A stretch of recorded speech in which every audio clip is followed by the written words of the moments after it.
बहुत सारे बच्चों का एक प्रॉब्लम होता है, वो पढ़ाई तो बहुत दिल जान लगा के करते हैं, बट जैसे ही एग्जाम का वक्त आता है, जब उसे रिप्रोड्यूस करना होता है जो भी पढ़ा है, उस वक्त उन्हें वो याद नहीं आता या फिर कुछ गलती कर देते हैं।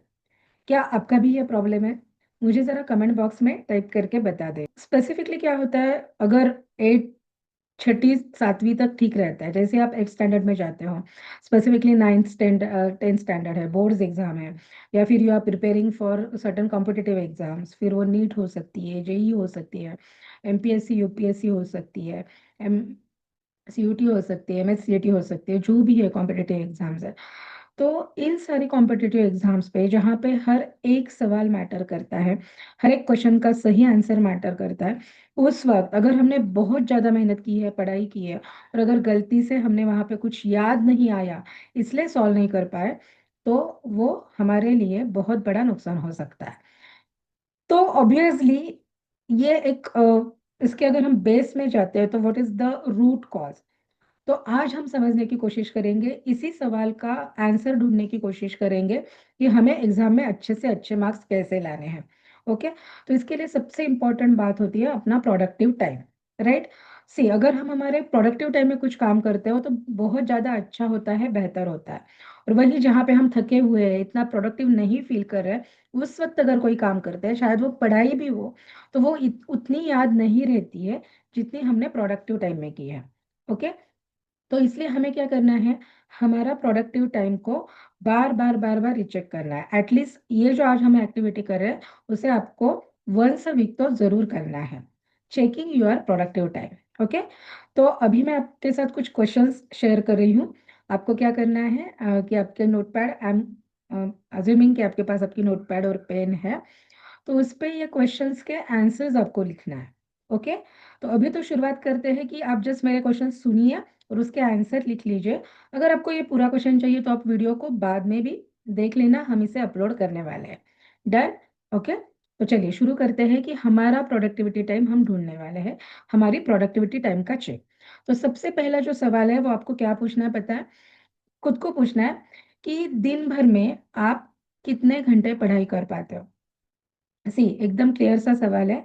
इसमें आपको अपने स्कूल आवर्स, क्लासेस के आवर्स ये कंसीडर नहीं करने हैं। ओके।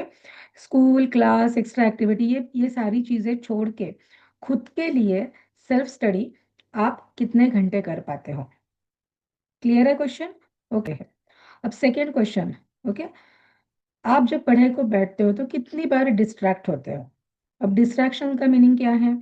बाहर की आवाज से डिस्टर्ब हो जाना, फिर वो आवाज टीवी की हो, बेल की हो, किसी के बात करने की हो, बच्चों के खेलने की हो, जो भी हो, किसी आवाज से आप डिस्टर्ब होते हो, या फिर कोई व्यक्ति है, पर्सन है, वो उनकी वजह से आप डिस्टर्ब होते हो, या फिर घर में कोई एक्टिविटी चल रही है उसके वजह से आप डिस्टर्ब होते हो, मोबाइल फोन, स्क्रीन, टीवी, ये सारे गैजेट्स की वजह से डिस्टर्ब ये होते हो।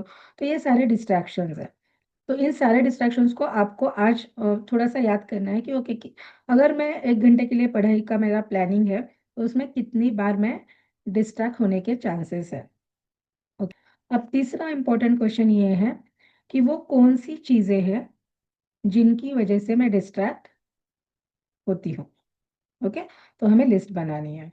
डिस्ट्रैक्शंस को तो मैंने ऑलरेडी आपको एक बता दिया है कि किसे हम डिस्ट्रैक्शन कहते हैं।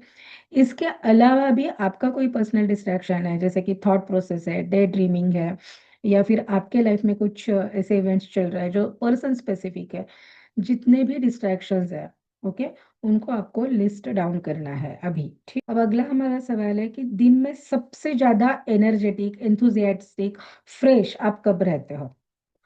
आज आप थोड़ा सा थोड़ा सा ब्रॉड स्पेक्ट्रम में लिख सकते हो, लाइक मॉर्निंग में फ्रेश रहता है, आफ्टरनून में फ्रेश रहता है, इवनिंग में फ्रेश रहता है, मिडनाइट फ्रेश रहता है, जो भी है। ओके। जो भी आपका टाइम है, आपको ये लिखना है कि मेरा सबसे ज्यादा एनर्जेटिक, एंथुजियास्टिक टाइम कौन सा है। अगर आप स्पेसिफिक भी लिख सकते हो, जैसे कि कोई बोल देगा कि मेरा सुबह 5 बजे से लेके 7 बजे तक मैं बहुत फ्रेश हूँ, या फिर कोई दोपहर को 12 बजे से लेके 2 बजे तक, जो भी आपका है, 2 बजे से 5 बजे तक, शाम में, रात में। ओके। तो जो भी है आपको वो टाइम डिसाइड करना। तो अब हमारा है अगला क्वेश्चन, क्या आप स्टडी प्लानर मेंटेन करते हो? अब स्टडी प्लानर क्या होता है? तो जहाँ पे हम हमारी स्टडीज को प्लान करते हैं, पूरे ईयर की प्लानिंग करते हैं, उसके बाद महीने की प्लानिंग करते हैं, उस महीने को चंक डाउन करते हैं वीकली प्लानिंग में, और वीकली प्लानिंग को फिर चंक डाउन करते हैं हमारे डेली प्लानिंग में। ओके। सो जब मैं नीट मेंटरिंग करती हूँ तो इस वक्त मैं खुद बच्चों के साथ बैठ के हम ये प्लानिंग करते हैं। पहले जैसे हमने पहले ही दिन गोल सेटिंग किया था कि हमें कितने मार्क्स करने हैं, राइट। तो उस वक्त उतने मार्क्स स्कोर करने हैं, तो उसके लिए हमें पढ़ाई कितनी करनी पड़ेगी, रिसोर्सेज क्या यूज करने होंगे, उसके हिसाब से फिर ये स्टडी प्लानिंग रहता है। ठीक है। तो क्या इस तरीके से आप स्टडी प्लानर मेंटेन करते हो? ओके। यहाँ पे मैं बात प्लीज समझिए टाइम टेबल की नहीं कर रही हूँ, क्योंकि मुझे पता है जब से आपको टाइम टेबल ये वर्ड पता चला है तब से आप टाइम टेबल बनाते आ रहे हो। कभी पेरेंट्स के साथ में बैठ के भी बनाया है आपने, और अभी हो सकता है कि आप खुद भी बना रहे हो। बट ये टाइम टेबल फॉलो होता है क्या? कमेंट बॉक्स में मुझे बता दीजिए कितने परसेंट आप टाइम टेबल को फॉलो कर सकते हो। वो परसेंट यहाँ पे हो सकता है 10-20% से भी बच्चे शुरू करते हैं। Okay. So that is completely okay. Very important, yes और नो, कभी कभी जो भी है आपका आंसर। ओके। अब सबसे इम्पोर्टेंट, जब हम पढ़ाई करते हैं ना तो बहुत बार बोर होते हैं, यस और यस। तो ये अगर आप पढ़ाई करते हो तो बोर हो जाते हो, या फिर कोई कंसेप्ट होता है, टॉपिक होता है जो आपको ना ठीक से समझ में नहीं आता है, तो वहां पे स्टक होता है, मतलब कितनी भी बार पढ़ो, समझने की कोशिश करो, आपको वो समझ में नहीं आता, आप वहां पे अटके पड़े रहते हो। ये आपके साथ अगर होता है तो आप क्या करते हो? ओके। तो कुछ ऑप्शंस मैं आपको बता रही हूँ, उनमें से आपका कौन सा ऑप्शन है देख रहे हैं कि ओके मुझे स्टक हो रहा है या फिर मुझे बहुत बोर हो रहा है, तो मैं सीरियसली जाके ब्रेक ले लेती हूँ आराम से। ओके। या फिर मैं सब्जेक्ट ही चेंज कर देता हूँ, लाइक मैं अभी फिजिक्स पढ़ रही थी, अभी मैंने बायो पढ़ना शुरू कर दिया, फिर वो जो मैंने सब्जेक्ट लिया था उसको बंद ही कर दिया। ओके। या फिर मैं खुद को फोर्स करके उस टॉपिक को कंप्लीट करने की कोशिश करती हूँ। ओके। या फिर मुझे लगता है कि नहीं अब तो नहीं होगा, मैं बोर हो गया, अब मुझे तो नहीं होगा, अब नहीं करने वाला। तो ये आपके ऑप्शंस हैं, इनमें से आपको जो करेक्ट ऑप्शन लगता है वो आपको लिख के लेना है, और कमेंट में भी अगर टाइप कर देते हो तो I reply for the comments. ठीक। ओके। अब आपको खुद की प्रोडक्टिविटी को रेट करना है। रेटिंग क्या रहेगी? 1, 2, 3, 4 एंड 5। अगर आपको लगता है कि आपकी प्रोडक्टिविटी ये समस्या है, ये एक गंभीर समस्या है, तो आप खुद को 0 भी रेट कर सकते हो, 1 भी रेट कर सकते हो। ठीक है। अगर आपको लगता है कि मेरी प्रोडक्टिविटी हाईएस्ट है, तो आप खुद को 5 रेट कर सकते हो। क्लियर है? तो उसी हिसाब से आपको खुद को जज करना है, क्योंकि खुद की प्रोडक्टिव टाइम को, खुद को नहीं, सॉरी, कि आपकी प्रोडक्टिविटी कितनी है, 0 है, 1 है, 2 है, 3 है, 4 है, 5, जो भी। ठीक। डन। आई होप हमने हमारी प्रोडक्टिविटी टाइम का और प्रोडक्टिविटी का एक एनालाइज किया है। अब ये जो क्वेश्चंस हमने आज किए वर्कआउट, इन्हें हमें हर हफ्ते करना है, ताकि हमें पता चल सके कि हमारी प्रोडक्टिविटी टाइम में क्या सुधारना आई है, क्या हमारी प्रोडक्टिविटी बढ़ रही है, कम हो रही है, तो उसके हिसाब से फिर हम हमारे एक्शंस में चेंजेस ला सकते हैं। सो दिस क्वेश्चन है to be solve every week. Correct. बढ़िया। अब हम तय कैसे करें कि हमारी पढ़ाई अच्छे से हो रही है, नहीं हो रही है? अब दूसरा इंपॉर्टेंट सवाल आता है, बहुत सारे बच्चे बोलते हैं कि मैम हमें आधी रात में पढ़ाई करते हैं, कोई डिस्टरबेंसेस के लिए नहीं होता है, हमारी पढ़ाई उस वक्त अच्छी होती है। कोई बोलता है मैम हम सुबह उठते हैं तब करते हैं पढ़ाई, तो क्या हमारी पढ़ाई सही है? अब बहुत बार ना पेरेंट्स पीछे पड़े रहते हैं कि सुबह उठ के पढ़ाई करो, बच्चों को शाम में रात में पढ़ाई करनी होती है। तो क्या रात की पढ़ाई सच में अच्छी होती है? तो ये कैसे तय करें? तो ये हम तय करेंगे, आप कौन से पर्सन हो उसके हिसाब से, मतलब आपकी बॉडी एनर्जी और आपकी जीएमएस और एफएमएस कैसे काम करती है, उस पर डिपेंड रहता है कि आपकी पढ़ाई रात में आपने करनी चाहिए या सुबह करनी चाहिए। एक मोटा मोटी मैं आपको कंसेप्ट समझा के देती हूँ। सी, चेक कैसे करना है कि मेरी प्रोडक्टिविटी शाम को है या सुबह? अगर आप रात को पढ़ाई करते हो और आपको वो दूसरे दिन हफ्ते के बाद याद आता है, तो definitely night is your productive time. Okay. अगर आप रात को पढ़ाई करते हो, उस वक्त आपको फ्रेश लगता है, नींद नहीं आती है, फास्ट होता है, कम से कम नए कंसेप्ट के 3-4 पेजेस टॉपिक्स आप कर पा रहे हो 1 से 1.5 घंटे में, सो आपकी प्रोडक्टिविटी नाइट की है। अगर आपको दूसरे दिन याद नहीं आ रहा है कि आपने क्या पढ़ा है, तो आपकी नाइट की प्रोडक्टिविटी नहीं है।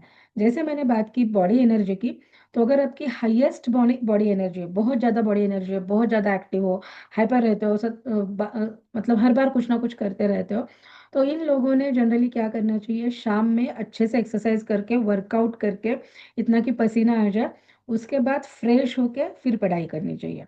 अगर आपको लगता है कि नहीं मेरी बॉडी एनर्जी बहुत कम है, मुझे थोड़ा सा आराम करना, सोफे पे लेटना, बेड पे लेट के पढ़ाई करना अच्छा लगता है, तो हो सकता है जीएमएस एफएमएस कम हो, तो उस वक्त आपको सुबह जल्दी उठकर पढ़ाई करनी चाहिए।